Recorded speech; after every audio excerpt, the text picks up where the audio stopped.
자, 여러분 다윗 하면 뭐가 떠오릅니까?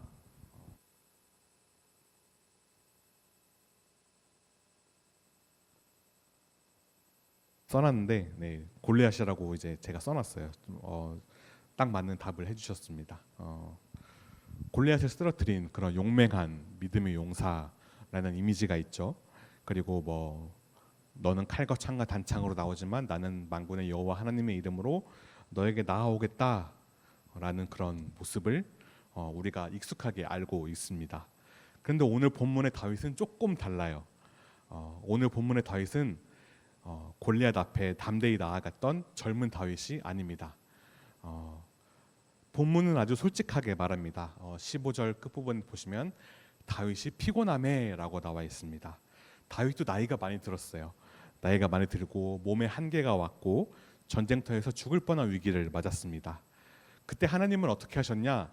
야, 너 내가 세웠는데 왜 그렇게 피곤하고 지쳐 있느냐라고 이렇게 혼내지 않으시고 다윗 곁에 사람들을 보내십니다.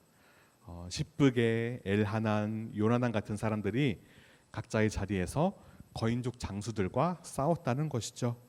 여기서 우리가 볼 중요한 메시지는 이것입니다.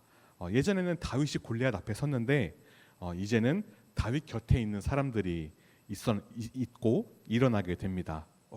다윗 퇴물이네 뭐 이렇게 볼 게 아니라 다윗 혼자 모든 거인을 상대하지 않고 하나님은 다윗 한 사람뿐만 아니라 다윗 곁에 있던 여러 사람들을 세우셔서 공동체를 지키게 하신다는 것이죠. 세 가지를 함께 나누고자 합니다. 첫 번째, 공동체에는 지친 사람이 있어요. 여러분들 블레셋 사람들이 다시 이스라엘을 치러 올라왔습니다. 그때 본문은 이렇게 말합니다. 다윗이 피곤함에라고 나와 있습니다. 이 한 문장이 되게 중요합니다. 성경은 어떤 내용이든 좋은 내용이든 나쁜 내용이든 모두 다 가감 없이, 가감이라는 건 더하거나 뺨 없이 기록하고 있습니다. 다윗은 굉장히 위대한 사람입니다. 하나님께서도 내 마음에 합한 자라고 이렇게 표현할 정도로. 근데 다윗도 지쳐요. 다윗이 피곤함에라고 나와 있습니다. 그런데 성경은 다윗에 대해서 숨기지 않고 말한다는 것이죠. 자, 여러분, 믿음의 사람도 지칠 수가 있어요. 교회 다니는 사람도 지칠 수 있고요. 누군가는 그런 생각을 해요. 너 교회 다니고 예수님 믿고 기도하는데 왜 절망하냐? 왜 좌절하냐? 그런 찬양이 있어요. 옛날에 기도할 수 있는데 왜 걱정하십니까? 뭐 그런 찬양이 있는데 맞는 말이에요. 맞는 말인데 근데 이게 때로는 아닐 수도 있어요. 기도가 안 나올 정도로 정말 힘들고 그런 나의 어려움에 잡아먹힌 상황들이 때로는 있다는 것이죠. 저도 지치고요. 선생님들도 지치고요. 다 사람이에요. 다 연약한 사람이에요. 선생님들이라고 뭐 저라고 뭐 제가 뭐 되진 않지만 뭐 그렇다고 해서 뭐 막 철인처럼 이렇게 초인이 아니라는 것이죠. 우리는 가끔 이런 착각을 합니다. 믿음의 사람이라면 밝아야 한다. 힘들어도 티내면 안 된다. 신앙생활 잘하면 절대 흔들리면 안 된다. 라는 생각들을 하곤 하는데 그렇지 않다는 것이죠. 지칠 수 있다는 것입니다. 다윗이 피곤함에라고 나와 있지 않습니까?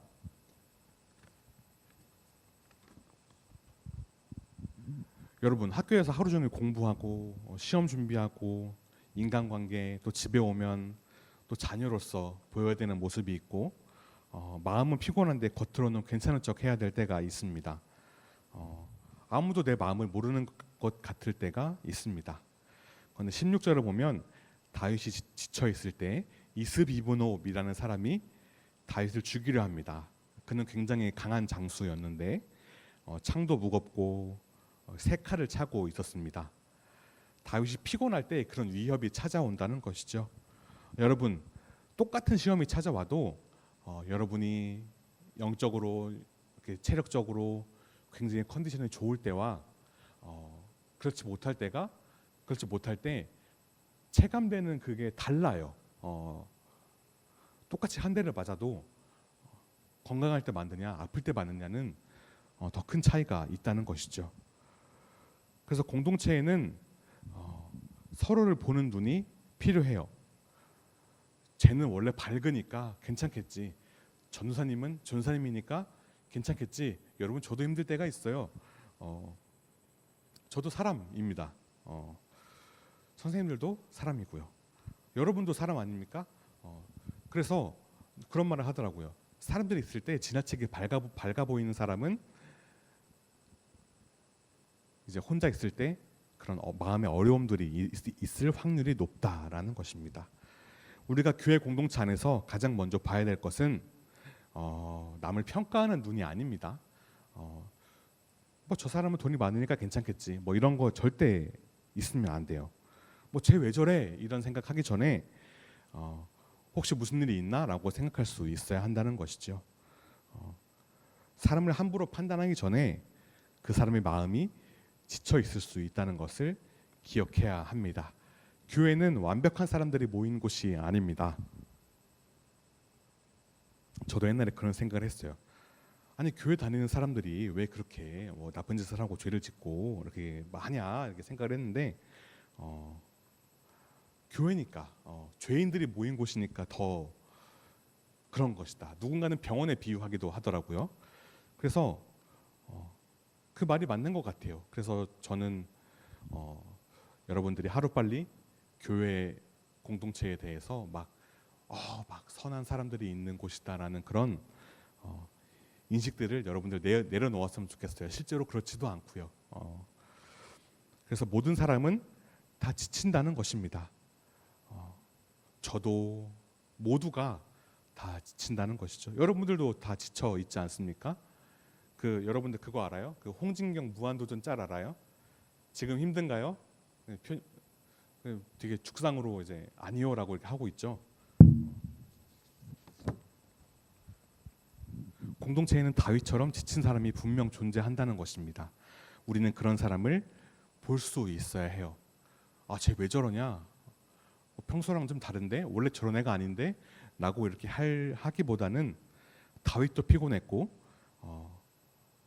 우리 모두가 다 피곤할 수 있고 지칠 수 있습니다. 중요한 것은 지친 사람을 혼자 두지 않는다는 것이죠. 적용 질문 드립니다. 나는 내 주변에 지쳐 있는 사람을 보고 있습니까? 볼 수 있었으면 좋겠어요. 보는 눈이 있었으면 좋겠어요. 지금 지쳤나요? 두 번째, 하나님은 작은 사람들을 세워 공동체를 이끄십니다. 다윗이 죽을 위기에 처했을 때 17절에 아비새가 등장합니다. 다윗이 지쳐 있었고 이스비보노업이 다윗을 죽이려 했습니다. 바로 그때 아비새가 다윗을 도왔습니다. 이 장면이 참 중요한데 예전에는 다윗이 골리앗을 쓰러뜨렸습니다. 그런데 다윗이 피곤해요. 육체적으로 영적으로 많이 지쳐 있어요. 그래서 위협을 받는 신세까지 되었습니다. 한때는 다윗이 이스라엘을 지키는 사람이었고 왕이었지만 물론 지금도 왕이지만 다윗도 이제는 누군가의 도움이 필요한 사람이 되었다는 것이죠. 이것은 다윗의 실패가 아닙니다. 오히려 공동체의 성숙입니다. 한 사람이 모든 것을 다 할 수 없습니다. 한 사람이 언제나 앞에서 싸울 수 없습니다. 다윗의 부하들은 이스비보노비 다윗에게 접근한 것을 보고 이렇게 말합니다. 왕은 우리와 함께 전장에 나가지 마시고 이스라엘의 등불이 꺼지지 않게 하옵소서라고 말합니다.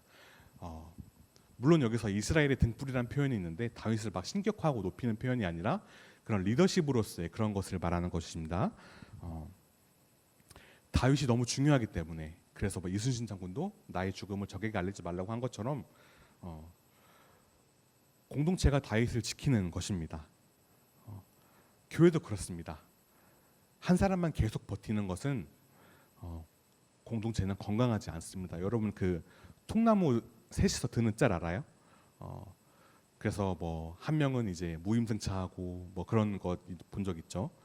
그래서 팀 플레이를 할 때에도 버스를 탄다, 무임승차한다, 이런 표현들을 종종 쓰곤 하는데 그러면 그게 계속되면 결국 통나무를 드는 사람은 지치게 되어 있어요. 지치면 터지게 되어 있습니다.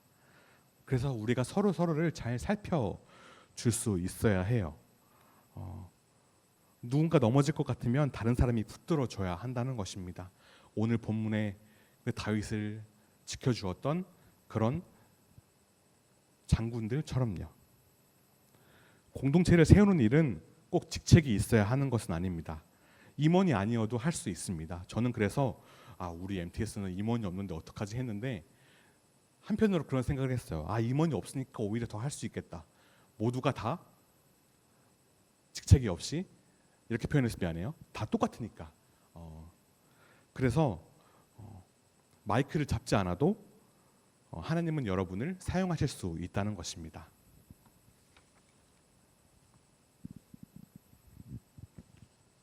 아비새가 다윗을 도울 때 제가 그래도 부리더 중에 하나이니까 왕을 돕겠습니다라고 한 게 아니죠. 위험에 처했기 때문에 도운 것입니다. 여러분, 도움이 필요한 상황인데 여러분들 그 사람의 직책을 따질 겁니까? 너 뭔데 나를 도우려고 해? 너 뭐 돼? 이럴 거예요. 도움이 필요하면 받아야 돼요. 우리 중고등부에도 MTS에도 임원단이 없고 공식적인 대표가 없습니다. 그러나 그렇다고 해서 아무도 공동체를 세울 수 없는 것은 아닙니다. 너 회장도 아닌데 왜 그래? 이런 말 하면 안 돼요, 여러분들. 오히려 모두가 작은 자리에서 공동체를 세울 수 있어야 한다는 것이죠. 작아 보이지만 작지 않습니다. 그런 작은 행동들이 모여서 공동체의 분위기를 만든다는 것입니다. 어떤 친구는 교회에 처음 왔을 때, 제가 오늘 아침에 7시 예배 드리면서도 이제 그런 모습을 보았는데, 이제 최근에 우리 교회에 등록하신 한 집사님이 계세요. 그런데 이제 빈손으로 자리에 앉으시니까 우리 교회 이제 오래 다니신 권사님이 성경책을 이제 펴서 갖다 주시는 모습을 제가 바로 옆에서 보았습니다. 그런 거 하나하나가 쌓이면 어마무시하게 크다는 겁니다. 물론 그거 하나도 어마어마하게 큰 거예요. 굉장히 기억에 남겠죠, 그런 거 하나하나가.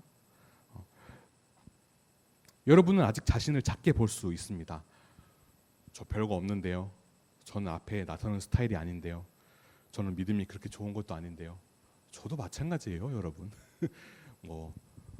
사역자라면, 선생님이라면 특별히 무언가가 생기는 그런 것이 아닙니다. 특별한 갑자기 하나님이 하늘에서 특수 아이템을 장착시켜 주는 게 아니라고요.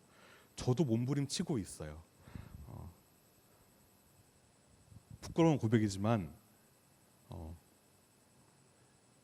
예를 들어 성경 말씀 이렇게 큐티하고 말씀 한 장씩 읽는다 치면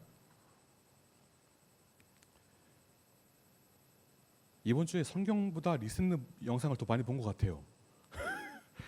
프리티거를 너무 많이 봤어요. 온갖 게시물에 좋아요를 누르고 공유를 하고, 제 인스타를 보신 분들은 아시겠지만 도배가 되어 있습니다. 이럴 때가 있다고요. 저도 사람이에요. 어쨌든 물론 이거는 웃자고 한 얘기고, 저도 지칠 때가 있어요. 성경 말씀이 눈에 안 들어올 때가 있어요. 그러나 여러분들 모두가 할 수 있다는 것이죠. 저는 여러분들이 저한테 저를 갑자기 도와주겠다고 하면 저는 진짜 세상을 다 얻은 기분일 것 같아요. 하나님은 이름이 크게 알려지지 않아도 자기 자리에서 믿음으로 움직이는 사람을 통해서 공동체를 붙드신다는 것이죠. 여기서 중요한 것이 하나 더 있습니다. 우리는 도움을 주는 사람이 될 수도 있지만 도움을 받아야 하는 사람이 될 수도 있다는 것입니다. 여러분, 다윗도 도움을 받았어요. 그 강하고 담대하고 용맹했던 그 다윗도 도움을 받았습니다. 그래서 기도해 주세요, 이런 부탁 마음껏 하세요. 물론 너무 민감한 그런 것들은 조심해서 이야기할 필요가 있겠지만 기도해 달라고 여러분 하세요. 기도는 쌓입니다. 그래서 우리 MTS가 이런 공동체가 되었으면 좋겠어요. 힘든 사람이 혼자 숨지 않아도 되는 곳이 되었으면 좋겠습니다. 부탁드릴게요. 누군가 지쳐 있을 때 그냥 지나치지 않는 공동체가 되었으면 좋겠습니다. 적용 질문을 드립니다. 나는 내가 할 수 있는 작은 것이라도 함으로써 공동체를 섬기고 있습니까? 서로를 돌볼 수 있기를 부탁드립니다.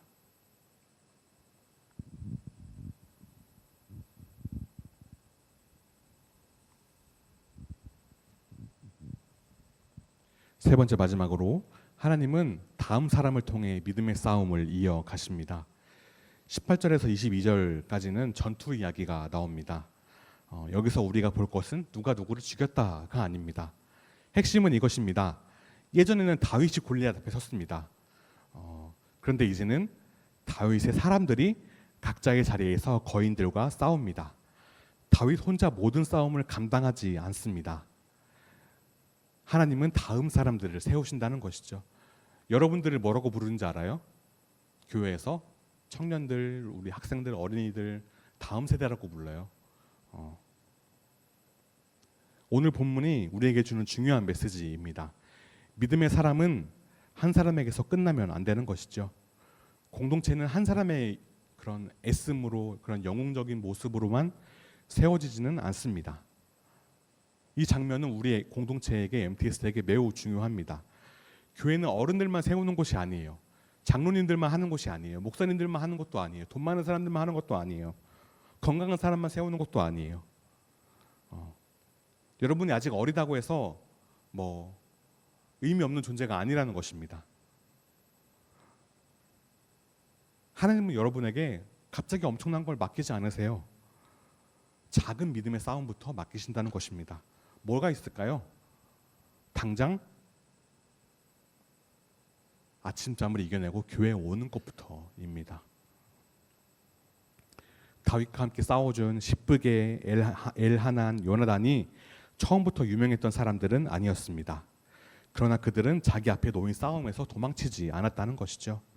자기 차례가 왔을 때 자기 자리에 섰습니다. 하나님은 그런 사람들을 통해서 공동체를 지키셨습니다. 하나님은 여러분이 다윗처럼 유명한 사람이 되라고 하는 것이 아닙니다. 그래서 이름도 없이 빛도 없이라는 표현을 쓰죠. 학교에서, 가정에서 내가 할 수 있는 작은 순종을 원하신다는 것입니다. 여러분 지금 예배에 집중하는 것도 믿음의 싸움입니다. 뭐 옆에서 친구가 핸드폰을 한다고 해서 휩쓸릴 필요가 없습니다. 하나님은 이런 작은 믿음의 싸움을 통해서 우리를 자라게 하십니다. 22절은 다윗의 손과 그의 부하들의 손이라고 말합니다. 다윗의 손만 있는 것이 아니에요. 부하들의 손까지 있다고 말합니다. 이것이 공동체입니다. 하나님은 한 사람만 사용하지 않으십니다. 여러분이 보기에는 내 손이 작아 보일 수도 있겠죠. 내 믿음이 작아 보일 수도 있겠죠. 그러나 하나님은 자기 자리에서 믿음으로 움직이는 사람을 사용하신다는 것입니다. 그래서 여러분들 작은 순종부터 시작하면 하나님께서 더 크게 사용해 나가실 것입니다. 그래서 서로를 돌보고 품고 이렇게 작은 섬김부터 해나갈 수 있는 우리 MTS가 되었으면 좋겠습니다. 마지막으로 적용 질문을 드릴게요.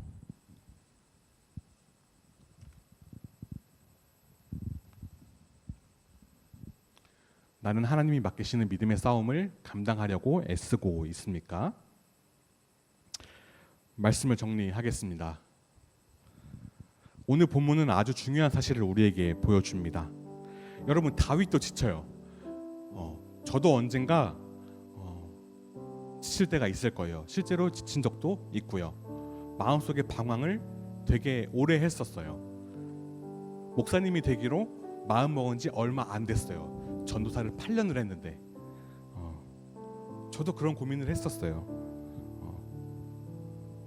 그런데 제 곁에 있는 믿음의 동료들이 저를 끝까지 붙들어줘가지고 기도해줘가지고 제가 아직 뭐 되진 않지만 그래도 은혜로 여기까지 왔습니다. 하나님은 작은 사람들을 통해 공동체를 붙드십니다. 다윗이 위험할 때 아비새가, 십브개가, 엘하난이, 요나단이 도왔습니다. 하나님은 여러분을 통해서 공동체를 세우고 또 붙들게 하십니다. 임원이 아니어도 뭐 부모님이 교회에 다니지 않아도 혼자서 신앙생활을 해도 상관없어요. 또 하나님은 다음 사람을 통해 믿음의 싸움을 이어가십니다. 건강한 공동체는 뭐 예를 들면 어른들이 다 은퇴하고 나면 다음 사람이 세워지는 것입니다. 그래서 교회의 문제가 뭐냐면 지금 문제까지는 아니고 아쉬운 점이 뭐냐면 요즘 교회가 청장년층, 그러니까 30대 후반부터 40대 50대가 없어요. 그렇게 교회의 허리라인이라고 하는데 그 부분이 튼튼하게 세워진 공동체 교회가 많이 없다는 것입니다. 다음 사람이 없다는 거예요. 그래서 다음 사람이 있다는 것은, 그게 여러분이 된다는 것은 하나님께서 굉장히 크게 쓰신다는 것입니다. 물론 우리가 열심히 살아야겠다, 교회를 위해서 애써야겠다, 이걸로만 끝나면 안 돼요. 성경은 예수님을 바라보게 되어 있습니다. 예수님은 지친 사람을 외면하지 않으시고 우리 가운데 오셔서 찬양했잖아요. 시간을 뚫고 오셨다고. 먼저 우리를 붙들어 주셨기 때문에 우리가 붙들 수 있습니다. 우리를 버리지 않으셨기 때문에 지친 친구를 쉽게 지나치지 않을 수 있다는 것이죠. 하나님께서 우리 MTS를 그런 공동체로 세워줄 수 있기를 축복합니다. 한 사람만 버티는 공동체가 아니라 서로가 서로에게 보이지 않는 그런 연결이 되어 있으면 좋겠어요. 안 친한데요. 몇 마디 안 나눠봤는데요. 쟤는 남자고 난 여자여서 힘든데요. 아니요, 여러분 할 수 있어요. 그래서 여러분 지금 혼자 예배 드리는 게 아니라 같이 예배 드리고 있는 거예요. 그걸 기억했으면 좋겠습니다. 그래서 우리 다윗을 붙들어주고 도와준 그런 부하들처럼, 아빗의 십북의 엘하난 요나단처럼 우리가 서로가 서로에게 그런 존재가 되어주고 예수님께로 이끌어주는 존재가 될 수 있기를 주님의 이름으로 축복합니다.